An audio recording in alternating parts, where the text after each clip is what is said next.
I want to make a video showing the bridge working on the 5200 with various paddle controllers. But just to get into some quick important information, the actual Atari 5200 controllers were essentially two Atari paddles electronically.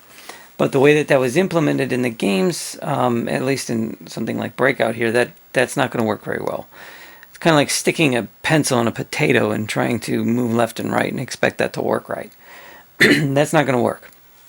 So what the game developers did is when you tilt your joystick to the right, the paddle would try to catch up to it. If you tilt it to the left, it would catch up to it in that reverse direction. It wasn't absolute, is what I'm getting at. So if your paddle was all the way to the right, the sprite on the screen wouldn't go to the right, which is the way that worked on the Atari. So in order to make something like a paddle work, in this case, this is the Sega paddle, we're going to have to fake that with software. So in other words, when the paddle turns to the right, it's going to tell the game you're turning the stick to the right. So kind of a simulated method to make this work. And the ending result isn't actually too bad. The paddle will work basically just like it did on the, I don't know if you could see that paddle on that screen. Try to get this thing lower. Okay. Just like it did on the Atari 2600. The only difference is that this isn't working in that same fashion, so it's kind of simulated. But the biggest problem that you're going to run into with this is calibration. And the only way that you can actually do this is to calibrate the console. When you open it up, there's a potentiometer in there that you can move back and forth. And that calibration is going to tell you it's off by watching this paddle. If the paddle starts moving to the left or to the right by itself, it's off. And that would be how you would want to implement this and use this. You'd have to actually open up the Atari and adjust that pot.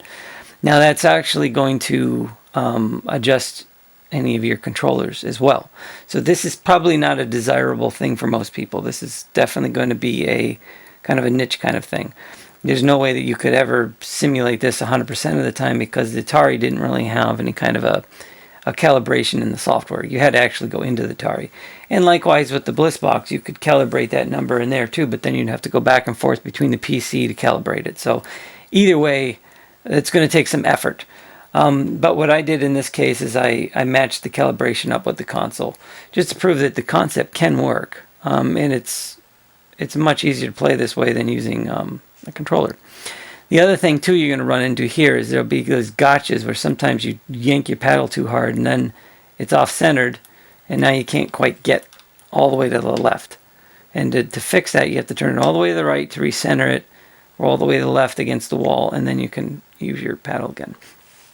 So by no means is this thing perfect, but it is now in the 5200 firmware, so when you flash it, you can kind of experiment with it and kind of see how it works. But unfortunately, that is about as good as we're going to get trying to get the paddles to work on the 5200, just because of the way that it was engineered. Thanks for watching.